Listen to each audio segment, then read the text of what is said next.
US President Joe Biden vows to hunt down and punish those responsible for the deadly Kabul attack. The Islamic State affiliate ISIS-K claiming that it is behind the suicide blast, which killed more than 13 US service members and dozens of Afghans.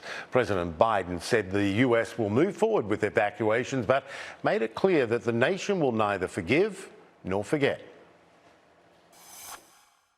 We will not be deterred by terrorists. We will not let them stop our mission. We will continue the evacuation. I've also ordered my commanders to develop operational plans to strike ISIS-K assets, leadership, and facilities. We will respond with force and precision at our time, at the place we choose, in the moment of our choosing. All right, let's take a closer look at ISIS-K. CNN's Jumana Karachi joins me now from Istanbul. She's extensively covered the rise and fall of ISIS in Iraq. So, Joe, ISIS-K carried out some brutal, devastating attacks in the past. We're talking about schoolgirls, maternity hospitals and so on. What do we know about their capabilities in Afghanistan at the moment?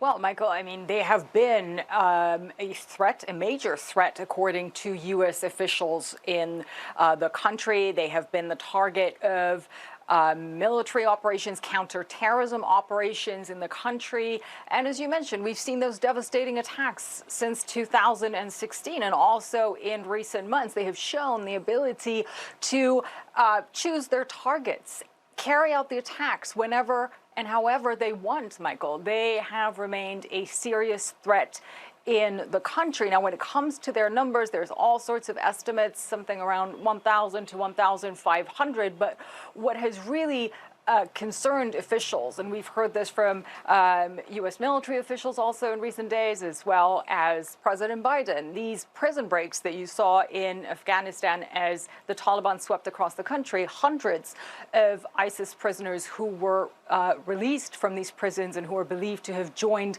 the ranks of these groups, really raising concerns about their ability to carry out more of these devastating attacks. I think what is very interesting, Michael, here is, of course, that, you know, if you look at Thursday's attack, this was, again, what would be described as a complex, coordinated attack, but also a target of opportunity. You had these large crowds. You and I have covered these sort of bombings in the past. Different groups, whether it's ISIS or others, have carried out very similar attacks. It doesn't take much to inflict maximum damage, maximum casualties, the maximum horror that we saw unfold on Thursday by infiltrating these large crowds. I think one thing to keep an eye on, what U.S. officials might say in the coming hours, coming days about their bomb-making abilities, what sort of forensics is going to come out of this investigation in terms of the explosive used, the device that was used.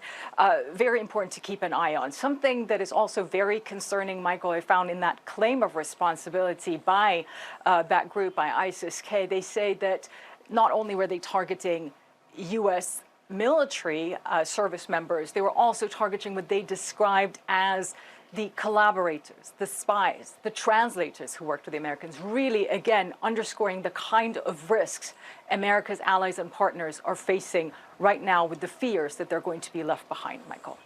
Yeah, as many most certainly will. Jumana Karachi, appreciate it. Thanks so much.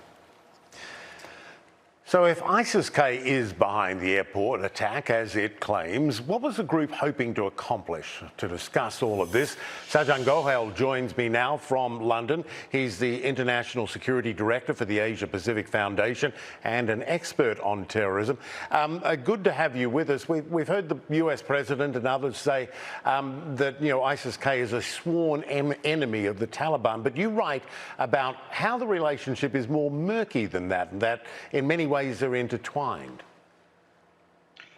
Indeed, Michael. There are many shades of grey between ISIS-K and the Taliban. They will fight and kill each other on one day, and they will potentially then cooperate the next day for strategic reasons, mutual interest, convergence, such as, for example, trying to force Western troops out of Afghanistan. And you also have to remember that ISIS-K are made up of Pashtuns from both Pakistan and Afghanistan. There are ethnic, tribal clan lineages with the Taliban. Some ISIS fighters are married to Taliban fighters' families and vice versa. So it is a much more murkier nexus than perhaps looking at it from a black and white perspective. Yeah, that's fascinating. I guess when it comes to this attack, tactically, it achieves exactly what ISIS likes to do, American casualties primarily, but also chaos on the ground. What else might ISIS-K be looking to do, and what does this attack suggest about its reach and capability in Afghanistan? Well, if we look at some of the attacks that they have carried out over the last year, you mentioned the attack on the maternity ward. They murdered women who were in the process of giving birth. They targeted a girls' school, and dozens of young children were murdered. And of course, now this very awful, horrific attack at the airport. It's about power, it's about control and intimidation. They want to show the Afghans that they are there, that they have a stake in Afghanistan's very dystopian future now that the West is leaving, and that they are going to compete with the Taliban for control of the country. And unfortunately, the Afghan people are sandwiched now between the Taliban on one side and ISIS-K on the other side. Yeah, pick a choice between who is more brutal.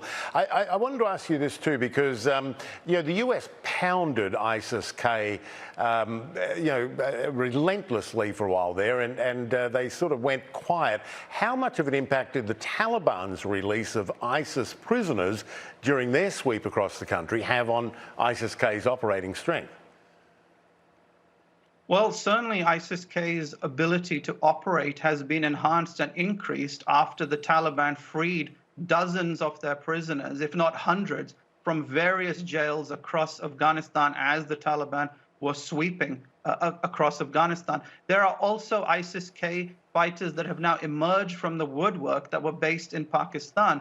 And therein lies another problem, is the fact that it wasn't just the Taliban that were lying low in Pakistan, but ISIS-K fighters too. And then questions still remain about Pakistan's role in all of this, because they haven't just aided and abetted the Taliban in the past, but possibly ISIS-K for their own strategic reasons, because they've had this aspect of strategic depth for Afghanistan.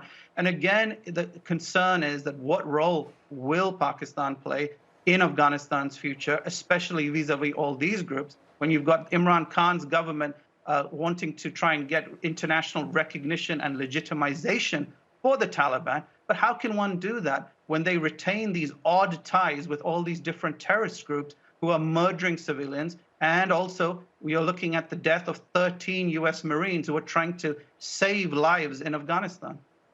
Yeah, it's a complex neighbourhood, that's for sure. I wish we had more time. Sergeant Gohel, I really appreciate the analysis.